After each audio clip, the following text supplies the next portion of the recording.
ایک دفعہ ایک نصرانی بادشاہ نے چند سوالات لکھ کر حضرت عمر رضی اللہ تعالیٰ عنہ کے پاس بھیجے اور ان کے جوابات دینے کا مطالبہ کیا۔ سوالات درج ذیل ہیں۔ پہلا سوال: ایک ماں کے شکم سے دو بچے ایک دن ایک ہی وقت پیدا ہوئے، پھر دونوں کا انتقال بھی ایک ہی دن ہوا۔ ایک بھائی کی عمر 100 سال بڑھی اور دوسرے کی 100 سال چھوٹی ہوئی۔ یہ کون تھے اور ایسا کس طرح ہوا؟ دوسرا سوال: وہ کون سی سرزمین ہے کہ جہاں ابتدائے پیدائش سے قیامت تک صرف ایک دن سورج کی کرنیں لگیں، پہلے کبھی لگی تھیں نہ آئندہ کبھی لگیں گی؟ تیسرا سوال: وہ کون سا قیدی ہے جس کی قید خانہ میں سانس لینے کی اجازت نہیں اور وہ بغیر سانس لیے زندہ رہتا ہے؟ چوتھا سوال: وہ کون سی قبر ہے جس کا مدفون بھی زندہ اور قبر بھی زندہ؟ قبر اپنے مدفون بھی زندہ اور قبر بھی زندہ۔ قبر اپنے مدفون کو سیر کراتی پھرتی تھی، پھر وہ قبر سے باہر نکل کر کچھ عرصہ زندہ رہ کر وفات پائی۔ حضرت عمر رضی اللہ تعالیٰ عنہ نے حضرت عباس رضی اللہ تعالیٰ عنہ کو بلایا اور فرمایا کہ ان سوالات کے جواب لکھ دیں۔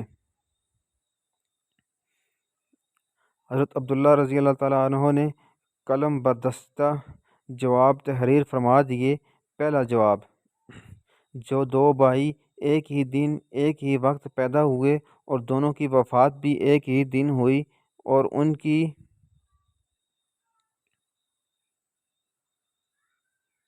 عمر میں 100 سال کا فرق۔ یہ بھائی حضرت رزیل علیہ السلام اور حضرت عزیر علیہ السلام تھے۔ یہ دونوں بھائی ایک ہی دن ایک ہی وقت ماں کے بطن سے پیدا ہوئے۔ ان دونوں کی وفات بھی ایک ہی دن ہوئی، لیکن بیچ میں حضرت عزیر علیہ السلام کو اللہ تعالیٰ نے اپنی قدرت کاملہ دکھانے کے لیے پورے 100 سال مارے رکھا۔ 100 سال کے بعد اللہ تعالیٰ نے زندگی بخشی۔ سورۃ آل عمران میں یہ ذکر موجود ہے۔ وہ گھر گئے، پھر کچھ عرصہ مزید زندہ رہ کر رحلت فرمائی۔ دونوں بھائیوں کی وفات بھی ایک دن ہوئی، اس لیے حضرت عزیر علیہ السلام کی عمر اپنے بھائی سے چھوٹی ہوئی اور حضرت عزیر علیہ السلام کی عمر 100 سال بڑی ہوئی۔ دوسرا جواب: وہ زمین سمندر کی کھاڑی کلزم کی تہ ہے کہ جہاں فرعون مردود غرق ہوا تھا۔ حضرت موسیٰ علیہ السلام کے معجزے سے دریا خشک ہوا تھا۔ حکم الہی سے سورج نے بہت جلد سکھایا۔ حضرت موسیٰ علیہ السلام اپنی قوم بنی اسرائیل کے ہمراہ پار چلے گئے اور جب فرعون اور اس کا لشکر داخل ہوا تو وہ غرق ہو گیا۔ اس زمین پر سورج ایک دفعہ لگا، پھر قیامت تک کبھی نہ لگے گا۔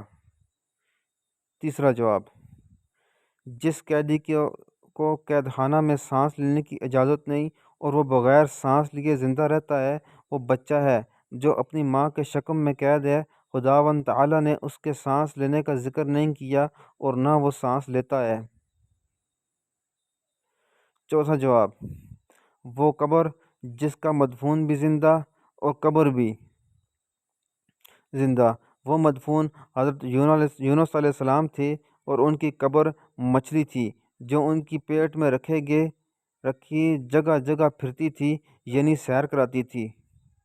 حضرت یونس علیہ السلام اللہ تعالیٰ کے حکم سے مچھلی کے پیٹ سے باہر آ کر عرصہ تک حیات رہے، پھر وفات پائی۔ اگر آپ کو ہماری اسٹوری پسند آئی ہو تو پلیز لائک کریں اور ہمارے چینل کو سبسکرائب کریں۔